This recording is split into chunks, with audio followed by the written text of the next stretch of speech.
દેશની યુવતી રાજકોટનો સગીર સોશિયલ મીડિયાથી પ્રેમમાં પડ્યા, લગ્ન કરી ભાગ્યા પણ ઝડપાઈ જતા પ્રેમ કથાનો અંત. સોશિયલ મીડિયાનું વળગણ યુવા પેઢીને ઘણી વખત આડેપાટે ચડાવતું હોવાના કિસ્સા વાંચવા અને સાંભળવામાં આવ્યા છે.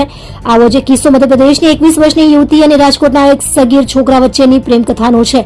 યુવતી અને સગીર 1.5-2 વર્ષથી ઇન્સ્ટાગ્રામ પર સંપર્કમાં આવ્યા હતા. શરૂઆતમાં બંને એકબીજા સાથે સામાન્ય વાતચીત કરતા હતા. ધીરે ધીરે આ મિત્રતા પ્રેમમાં પરિણમી અને જીવનભરના સાથી બનવા બંને ઉતાવળા થયા હતા. સગીરને સોશિયલ મીડિયાનું વળગણ હતું. મધ્યપ્રદેશની યુવતી વયસ્ક હતી, પરંતુ રાજકોટનો યુવક સગીર હતો. છતાં પ્રેમી પંખીડા લગ્ન કરવાનું મન બનાવી દીધું હતું. કાયદાની મર્યાદાને અવગણી આખરે બંને લગ્ન કરી લીધા, પરંતુ આ અધિરાઈ તેમને ભારે પડી હતી. ઘરેથી ભાગી જઈ લગ્ન તો કરી લીધા, પણ પછી કાયદાની જાળમાં ફસાયા છે. યુવતી ઘરે ન આવતા તેના પરિવારે પોલીસમાં ફરિયાદ કરી હતી. બીજી તરફ સગીર પણ ઘરે ન આવતા તેના પિતાએ પણ ફરિયાદ નોંધાવી હતી. અંતે સુરત રેલવે સ્ટેશનથી પકડાયા.